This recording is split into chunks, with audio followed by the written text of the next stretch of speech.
आज के बाद हम देखेंगे कि धातुओं का निष्कर्षण कैसे किया जाता है, मतलब अलग अलग धातुओं का निष्कर्षण कैसे किया जाता है सब।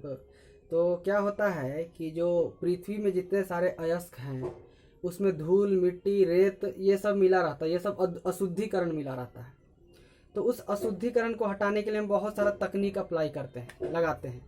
जो अशुद्धिकरण मिला हुआ रहता है जो अयस्क में, जैसे धूल मिट्टी रेत जो भी गंदा है, गंदगी मिलल है, अगर उसको हम क्या कहते हैं, उसको कहते हैं गैंग। ठीक है, उसी को कहते हैं गैंग।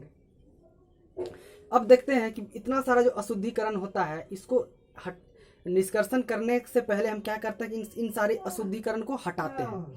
और जो इन सारी अशुद्धिकरण को हटाने का जो प्रक्रिया है उसी के बारे में हमको पढ़ना है। अब देखते हैं कि हमने पढ़ा था बहुत सारे धातु के गुण अलग होते हैं, रासायनिक गुण भौतिक गुण ये सब अलग अलग होते हैं। तो हम कैसे निकालेंगे, किसी का अशुद्धिकरण कैसे हटाएंगे? तो हम इसके अशुद्धिकरण को हटाने के लिए सबसे पहले हम उनके भौतिक और रासायनिक गुणों को देखेंगे। जो अलग अलग तरह के भौतिक गुणों वालों के लिए अलग अलग तरीका हम लोग को अपनाना पड़ेगा। तो हम शुरू करते हैं। तो शुरुआत में हमको क्या करना है कि जो सक्रियता श्रेणी हम लोग पढ़े थे, तो सक्रियता श्रेणी में जो सबसे नीचे जो आता है उन धातुओं को कैसे हम प्राप्त करते हैं, उनका निष्कर्षण कैसे किया जाता है। तो देखिए सक्रियता श्रेणी में नीचे आने वाली धातुओं का निष्कर्षण, तो जाहिर सी बात है कि जो भी धातु सक्रियता श्रेणी में नीचे आते हैं, नीचे, ठीक है, उन लोग क्या करते हैं, कम अभिक्रियाशील होते हैं। ठीक, क्यों?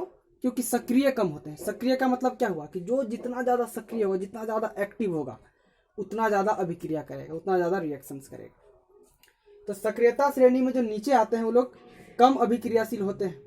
अब उनको हटाने के लिए उनके ऊपर जो अशुद्धिकरण है, अशुद्ध है, उसको हटाने के लिए, ठीक है, उसको हटाने के लिए क्या हम करते हैं, देखिए इन धातुओं के ऑक्साइड को केवल गर्म करने पर धातु प्राप्त किया जा सकता है। अब जो धातु ऑक्साइड है, अयस्क धातु ऑक्साइड, तो उसको क्या करना है, हमको उसको क्या करना है, गर्म कर देना है।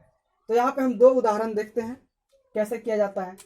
तो पहला है एक सीनाबार, ठीक है, HgS, ये क्या है, मरकरी का अयस्क है, पारद, ठीक है, सीनाबार है, मरकरी अयस्क है, ठीक है। वायु में गर्म करने पर इसको हम वायु में गर्म करने पर सबसे पहले मर्क्यूरिक ऑक्साइड, देखिए हम लोग गर्म करते हैं तो क्या रहता है वहाँ पे, जैसे कि हम खुले में यहाँ गर्म कर रहे हैं तो यहाँ पे हवा है, ठीक है, और हवा है तो वहाँ पे गर्म किए तो उसके साथ और अभिक्रिया हो जाता है, ठीक है। HgS है, इसको जब हम गर्म कर रहे हैं, ठीक है, तो ये गर्म कर रहे हैं, ऊपर क्या है वहाँ पे मौजूद, ऑक्सीजन मौजूद है। अब गर्म कर रहे हैं तो क्या बन जाता है, HgO, ऑक्सीजन है जिसके साथ अभिक्रिया कर लेता है गर्म करने के बाद। अभी भी ये क्या है, जो HgS है ये अभी हमारा Hg हमको चाहिए, ठीक है, मरकरी ये धातु चाहिए, लेकिन ये HgO के फॉर्म में है। अब हमको HgO से क्या करना है, HgO को फिर गर्म करेंगे, इसको फिर से गर्म करेंगे तो क्या बनेगा, Hg बनेगा और प्लस ऑक्सीजन। ऑक्सीजन जो बनेगा वो गैस बनेगा और ये गैस बन के उड़ जाएगा। तो यहां से क्या हुआ कि Hg प्राप्त हो गया, ठीक है। अब देखते हैं दूसरा CuS, इसको भी अगर हम गर्म कर रहे हैं तो ये गर्म करने पे क्या हुआ कि जैसे हम खुले में किसी भी चीज को गर्म करते हैं तो यहाँ खुला में कुछ दिख नहीं रहा है, लेकिन क्या है, हवा है, और ये हवा के साथ अभिक्रिया कर लेता है। हवा के साथ बहुत सारा हवा है, लेकिन किसके साथ अभिक्रिया करता है, ऑक्सीजन के साथ अभिक्रिया करता है। ये ऑक्सीजन के साथ अभिक्रिया करके गैस के साथ क्या बना लेता है, Cu2O, ठीक है, कॉपर ऑक्साइड बना लिया। और क्या बनाया, SO2। तो SO2 जो बन रहा है ये क्या है, ये तो गैस है, उड़ जाएगा।